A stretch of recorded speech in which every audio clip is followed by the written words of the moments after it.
The rhythmic clatter of the buckboard wagon fading into the distance was the only sound that competed with the hollow whistle of the January wind. Sarah Brennan stood motionless on the frozen ruts of the Kansas road, her hand gripping the shoulder of her 10-year-old daughter, Emily. Together they watched until the wagon, carrying the last of her late husband's family, disappeared into the gray horizon of the prairie. It was 1887, and the landscape was a flat, unforgiving sheet of iron. The conversation from that morning still rang in Sarah's ears, sharper and colder than the frost biting through her thin wool shawl. "It's nothing personal, Sarah," her brother-in-law Marcus had said, refusing to even meet her gaze as he unloaded their singular small canvas sack of supplies. "But with William dead, the hard truth is, you ain't blood. The homestead is struggling. We need the room for our own kids, not blood." The words were a verdict. They had been dropped at a literal crossroads, 5 miles from civilization, with no money and winter breathing down their necks. "Mama?" Emily's voice was small, nearly swallowed by the vastness of the plains. She didn't cry. She was a frontier child, raised on hard times, but her eyes held a terrifying question. "Are we going to the poorhouse in town? The one with the charity beds?" Sarah looked toward the faint smudge of smoke rising from the distant town. She knew what waited there. Pity, judgment, and the slow death of dignity in a boarding house they couldn't afford. She looked at her daughter's chapped hands.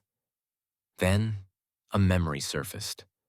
Her father's voice from her childhood in Nebraska.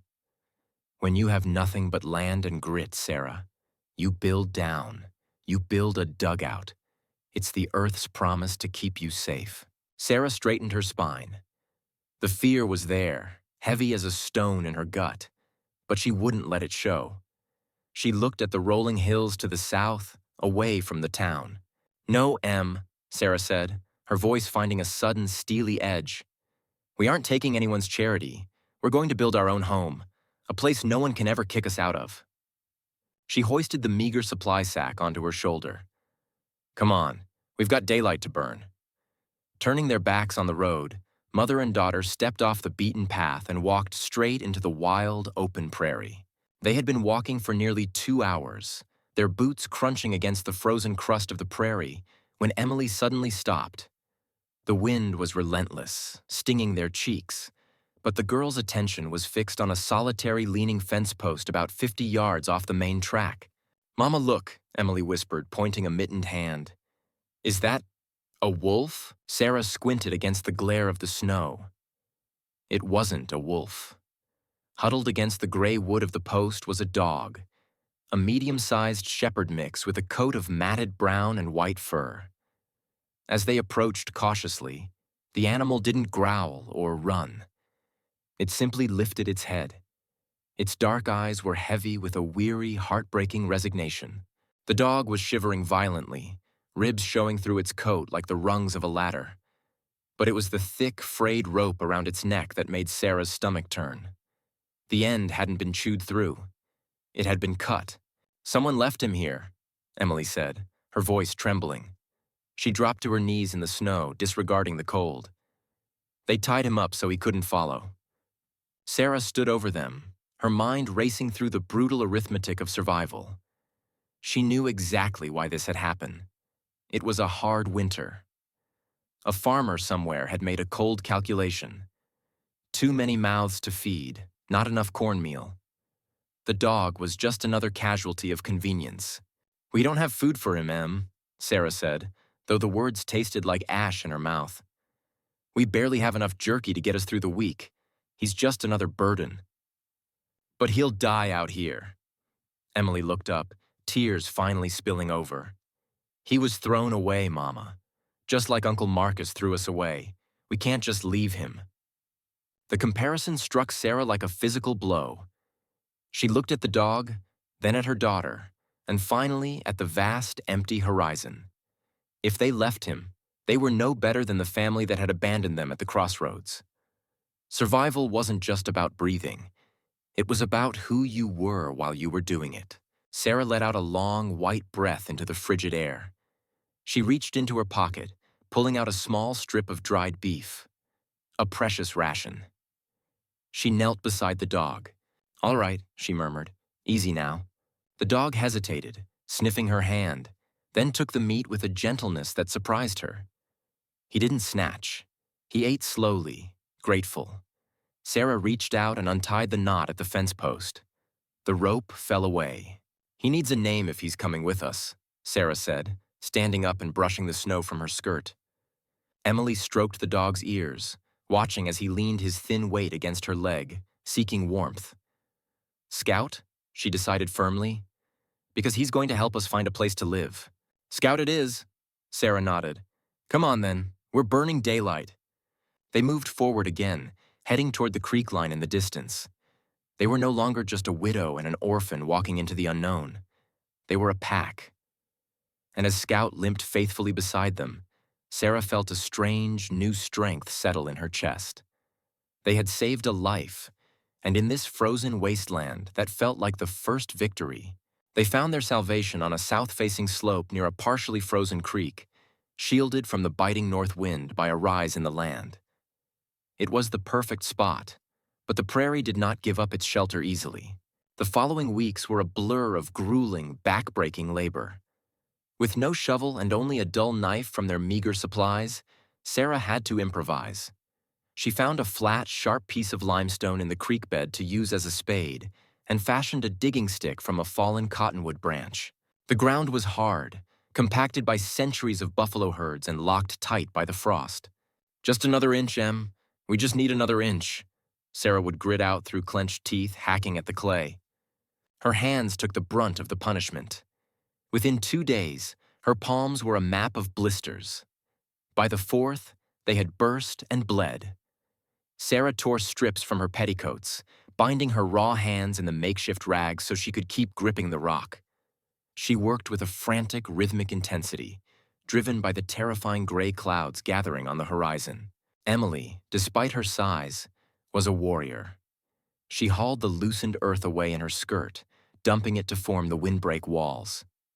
She scoured the creek for dry wood, her small face set in a look of fierce determination that mirrored her mother's. There was no time for childhood games. Survival was the only rule. Scout, though still recovering, found his purpose. He didn't have the strength to dig, but he positioned himself on the ridge, his nose testing the wind, acting as their sentry. His presence allowed Sarah to focus entirely on the earth, knowing she would be warned if anyone or anything approached. The real test came with the roof. They needed heavy timber to span the dugout. Sarah spent an entire day hacking down young cottonwood trees with her stone axe, the vibrations jarring her bones. Dragging the logs back to the site was a test of pure will. "Push, Emily! Push with your legs!" Sarah commanded, her boots slipping in the mud as they heaved the final ridgepole into place. They were racing the devil. The temperature plummeted on the final afternoon, the sky turning the color of a fresh bruise. A blue norther, a fast-moving blizzard was coming.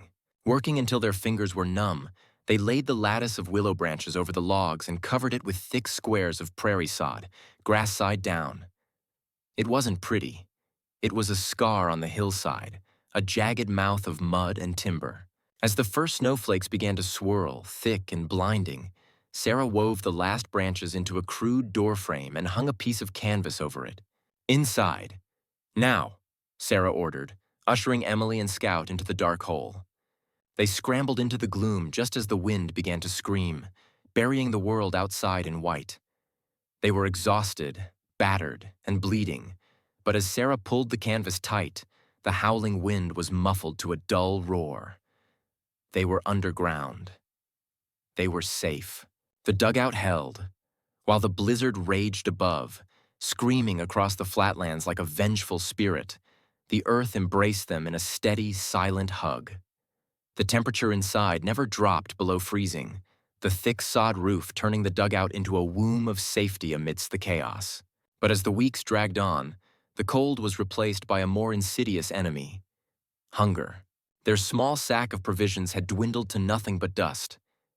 The prairie was locked in ice, and Sarah felt the gnawing ache in her stomach turn into a sharp, constant pain.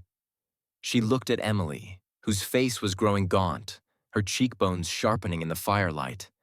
Despair began to creep in, darker than the shadows in the corner of the room. That was when Scout proved he was more than a companion. He was a provider. One gray morning, the dog whined at the door flap, his ears pricked forward, alert and focused. Sarah let him out, watching him vanish into the snowdrifts. Hours passed. Emily sat by the small fire, twisting her hands, terrified he wouldn't return. But he did. Just as the light began to fail, Scout trotted back, dropping a lean jackrabbit at Sarah's feet. He looked up, his tail giving a single proud thump. He hadn't eaten the kill, despite his own hunger. He had brought it home to the pack. "Good boy," Sarah whispered, her voice cracking. "Oh, you good boy." That night, they feasted on a thin, gamey stew that tasted better than any banquet Sarah had ever known. Scout ate his share by the fire, watching them with devoted, observant eyes. The nights were the hardest, but also the most beautiful. To conserve heat, they slept in a pile on the straw mattress, Sarah on one side, Emily on the other, and Scout wedged firmly in the middle.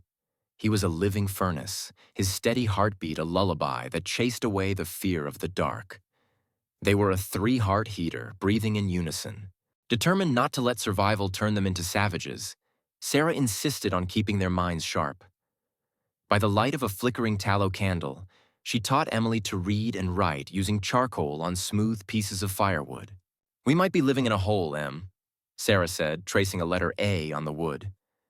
"But we aren't animals. We keep our heads high." Emily, tenacious and bright, absorbed every lesson. The terrified girl who had stood at the crossroads was gone. In her place was a young survivor who knew how to skin a rabbit, how to bank a fire, and how to find comfort in the simple, rhythmic breathing of a loyal dog. They were no longer just waiting for winter to end. They were mastering it. The thaw didn't happen all at once. It was a slow, wet surrender. By March, the relentless white of the prairie gave way to patches of muddy brown and tentative green. The air, once sharp enough to cut glass, softened with the scent of damp earth and new life. Sarah, Emily, and Scout emerged from their subterranean sanctuary not as victims, but as survivors. They were thinner, yes, and their clothes were worn, but their eyes held a tenacious, unbreakable light. They had stared down the Kansas winter and won. One afternoon, the silence of the plains was broken by the creak of wagon wheels. A neighboring homesteader, Mr. Jensen, pulled his team to a halt near their hillside. He had heard rumors in town of a widow and a child left to die at the crossroads, and he had come expecting to find a tragedy. Instead, he found a fortress. He stared at the sturdy cottonwood logs, the skillfully packed mud chinking, and the chimney puffing steady gray smoke. Scout, now muscular and alert, stood between the wagon and his family, letting out a low, warning growl. "I'll be damned," Mr. Jensen muttered, tipping his hat with genuine reverence. "I've seen grown men with full crews pack up and quit after a month out here. You two, you did this with your bare hands?" "We did it together," Sarah corrected him, resting a hand on Emily's shoulder. "All three of us." The farmer shook his head, reaching into the back of his wagon. "Well, you've got more grit than half the county put together, ma'am. Here." He handed down a heavy sack of seed potatoes. "Get these in the ground, and you'll eat like kings next winter." Then, seeing the dog's protective stance, he tossed a large ham bone into the grass. "And that's for the foreman." As the wagon rattled away, the sun began to set, painting the vast sky in bruised purples and golds. Emily looked up at her mother, hugging the sack of seeds to her chest. "We made it, Mama," she whispered. "We survived." "We did more than survive, Em," Sarah said, watching Scout happily gnaw on his prize. She looked at the humble dugout, a hole in the ground that had become a castle of love and resilience. "We built a home. We built a family." They weren't bound by blood or obligation. They were bound by the fierce, protective choice to keep each other warm when the world turned cold. And on that prairie, that was the only blood that mattered. Question for you. Do you believe that hard times break families apart, or are they the fire that forges the strongest bonds? What does family mean to you? Is it who you're born with, or who sticks by you when the storm hits? Let me know your story in the comments below. If this story of resilience touched your heart, please hit that subscribe button and turn on notifications. Join our community for more stories about the indomitable human spirit. See you in the next video.